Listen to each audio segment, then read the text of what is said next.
सईद अंसारी भी इस समय मेरठ पहुंच चुके हैं। सईद, आपके साथ प्रत्याशी हैं वहां? जी जी श्वेता, सरधना सीट है, जल्दी से बताएं। बहुत ज्यादा ठंड है, कोहरा जबरदस्त था, अभी भी है, हल्की बूंदाबांदी हुई है, लेकिन मतदाताओं में जोश उत्साह जो है वो इस भीड़ को देखकर आप लगा सकती हैं। अतुल प्रधान जी, जो कि समाजवादी पार्टी आरएलडी के प्रत्याशी यहां पर हैं, लगातार तीसरा चुनाव लड़ रहे हैं। संगीत सोम मौजूदा विधायक को कड़ी टक्कर दे रहे हैं। क्या यही फायदा आपको मिल रहा है, या आपको लगता है कि कुछ और ऐसे मुद्दे हैं जिसका इस बार आपको अतुल जी फायदा मिलेगा? देखिए, जो स्टेट लेवल के मुद्दे हैं वो बेहद गंभीर हैं और जनता उनसे नाराज है सरकार से इस समय। जैसे आप देखेंगे, महंगाई देश के और स्टेट के दोनों का विषय है, और महंगाई के कारण आम जनता इतनी परेशान हुई। कोरोना के समय आपने देखा होगा लाशों को गंगा में बहते हुए, माता गंगा में बहते हुए, और जो स्थानीय यहाँ पर जो मुद्दे हैं वो भी ये तो आप बार बार अतुल जी कहते रहे, लेकिन जो भीड़, एक जबरदस्त भीड़ आपकी रैलियों में उमड़ रही है, आपको सुनने के लिए, देखने के लिए लोग आ रहे हैं। संगीत सोम जी की तरफ से ये कहा जा रहा है कि ये तो सिर्फ दिखावे के हैं, वोट तो सारे हमारे हैं। देखिए, दिखावा लोकतंत्र में दो ही पैमाने हैं अपने आप को साबित करने के। पहला कि जनसंख्या कितनी है, सिर गिने जाते हैं। दूसरा, वोट के हिसाब से। ये बात सच है कि 2 बार वो हमसे जीते हैं, लेकिन अब चेंज हो गई चीजें। यहाँ पर गठबंधन बहुत प्रभावी है। जमीनी स्तर पर हम लोग पिछले 12-14 साल से मेहनत कर रहे हैं। गठबंधन का फायदा मिल रहा है आपको? बहुत फायदा गठबंधन का है। सईद लौटते हैं आपके पास, लौटते हैं आपके पास। मुजफ्फरनगर से चित्रा भी है, लेकिन चित्रा में थोड़ी देर में आपके पास आऊंगी। पहले गाजियाबाद रामकिंकर सिंह के पास चलते हैं। ये एनसीआर का जो क्षेत्र हो जाता है, वो सीधे तौर पर राजनीति से, अपनी राजधानी दिल्ली से अपनी जिंदगी को कंपेयर करने लगता है। ये एक शहरी क्षेत्र है, लेकिन उसके बावजूद आज उत्तर प्रदेश के चुनावों में जब पहले चरण में यहां पर लोग वोट डाल रहे हैं, तो ये यहां के शहरी मुद्दे और यहां के जो वोटर हैं वो क्या कह रहे हैं? रामकिंकर। श्वेता, जैसा आपने बताया बिल्कुल सही कि जो वसुंधरा, गाजियाबाद और कौशाम्बी का इलाका है, हाई राइज सोसाइटीज हैं। उत्साह इतना चरम पर है कि 1-1.5 घंटे के अंदर बहुत सारे लोग लाइन लगाकर वोट देने यहां पर पहुंचे हैं।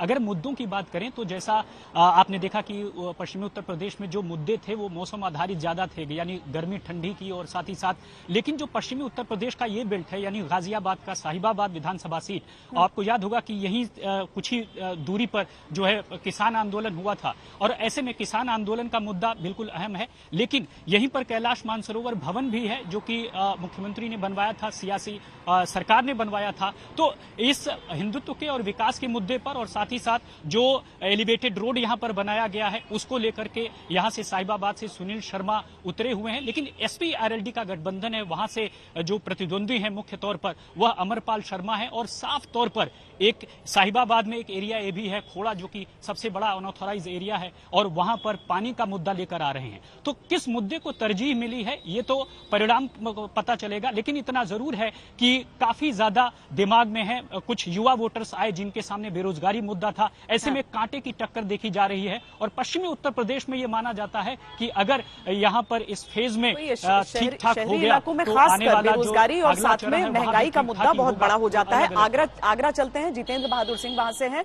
जितेंद्र, यहां पर एक बड़ी चीज ये हो गई कि अभी तक आगरा यानी पर्यटन, लेकिन पिछले 2 सालों का अगर हम दायरा देख लें तो आगरा मतलब वहां जहां पर पहला केस आ गया कोविड का उत्तर प्रदेश में, और वहां पर और भी सवाल उसके साथ आ गए। छोटे छोटे जो वहां पर अलग अलग फैक्ट्रीज हैं, उद्योग हैं, उन पर बड़ा असर पड़ा। क्या ये चीजें चुनाव तक हैं या फिर मैनेज की गई हैं सरकार द्वारा वहां?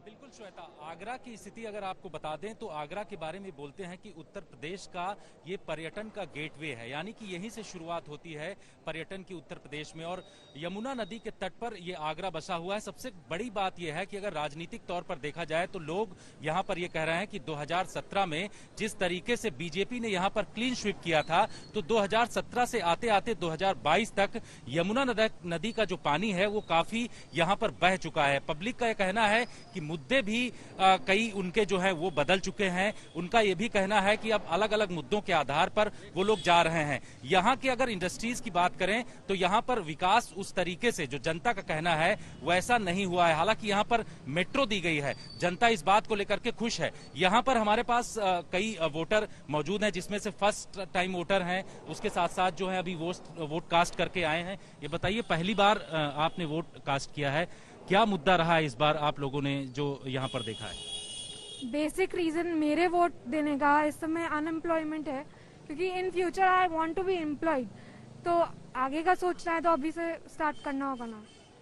महिलाओं की सुरक्षा ये भी एक बड़ा मुद्दा यहाँ पर है उत्तर प्रदेश में, उसको लेकर के क्या कहेंगे? वो भी इम्पोर्टेंट है, बी ए डे और नाइट। तो महिलाएं कभी दिन में रात में भी जाया करें तो असुरक्षित महसूस ना करें। वैसे तो काफी सुविधाएं दे रखी है, 100 नंबर की गाड़ी वगैरह भी दे रखी है उन लोगों ने कि कोई भी प्रॉब्लम हो, लेकिन फिर भी होता तो सही है, कुछ क्राइम्स यहाँ पे काफी हो जाते हैं, ऐसा नहीं है कि नहीं होते हैं। महिला सुरक्षा एक बड़ा मुद्दा है यहाँ पर जी हाँ, वो उसके लिए भी मतलब इस समय तो ठीक ही चल रहा है, लेकिन महिलाओं को रात में ज्यादा निकलना करना भी नहीं चाहिए है। और जो योगी ने करा है वो काफी अच्छा ही करा है। बिल्कुल श्वेता, तो यहाँ पर अलग अलग तरीके के मुद्दे हैं महिला सुरक्षा को लेकर के। जो मुद्दा है उसको लेकर के यहाँ पर कानून व्यवस्था चित्रा रख रही, लेकिन सबसे मुजफ्फरनगर में आप इस समय मौजूद हैं। मुजफ्फरनगर हम अभी भी जिक्र कर रहे थे कि दंगा न हो पाना, योगी राज में दंगा नहीं हुआ, ये बहुत बड़ा सर्टिफिकेट लेके बीजेपी घूम रही है। लेकिन क्या मतदाता उसके लिए रोजगार जैसे मुद्दों को भूलने के लिए तैयार है? क्या महंगाई जैसी चीजें स्वीकार हैं? क्या लोग इस तरह की बातें भी करते हैं? देखिए श्वेता, अगर मैं मुजफ्फरनगर की बात करूं तो गन्ने के मिठास के लिए ये पूरा का पूरा इलाका जाना जाता है, और गन्ने के रस से किसका मुंह मीठा होगा ये अपने आप में बड़ा सवाल है। आपको ये भी बताते चले, गन्ना जिन्ना, इसके साथ ही रोजगार को लेकर भी तमाम बातें हुई। और सबसे महत्वपूर्ण बयान जो इस दौर में हम सब ने देखा वो था, एक तरफ मई जून में इसको शिमला बना देने का, तो दूसरी तरफ था चर्बी उतार देने का। इन बयानों की भी अग्नि परीक्षा इसी मुजफ्फरनगर में होनी है।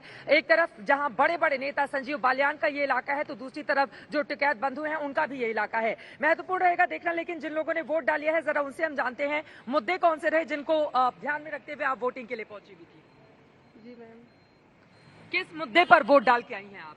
मैम, हमारे हमेशा वोट डालने का मुद्दा रहा है कमल का फूल, हमने हमेशा कमल का। चलिए ठीक है, यहाँ पर अपने अपने ठीक है, वो मुद्दे नहीं बल्कि वो बता रही हैं कि किसको वो वोट डालकर आई हैं यहाँ पर। लेकिन आपको दिखाना चाहेंगे चुनाव आयोग की ओर से किस तरह की व्यवस्था की गई है। यहाँ पर ये महिलाएं बैठी हुई हैं, सबके नाम नोट कर रही हैं, बाकायदा यहाँ पर चेकिंग की जा रही है, क्योंकि कोरोना के तमाम गाइडलाइंस प्रोटोकॉल का पालन करते हुए ये लोग आप देख पा रहे हैं। और अंदर की तरफ आगे जाने पर वहां पर वोटिंग कतारों में लोग खड़े हुए हैं, लेकिन जिस तरह के उत्साह की उम्मीद की जा रही थी, देखिए यहाँ पर इस वक्त चेकिंग चल रही है और बाकायदा सभी को चेक किया जा रहा है कि उनका टेम्परेचर क्या है, बातचीत होती है और फिर उनको अंदर जाने दिया जाता है। यहाँ मुजफ्फरनगर में जी तरीका ही बदल गया है कोविड के समय में वोटिंग का। पहले बुखार देखा जाए और उसके बाद आप जाकर वोट वहां पर डालें। लेकिन देखिए उसके बावजूद हर तस्वीर, हमारे जितने संवाददाता तस्वीरें दिखा रहे हैं, हर जगह क्या गजब का उत्साह लोगों में नजर आ रहा है।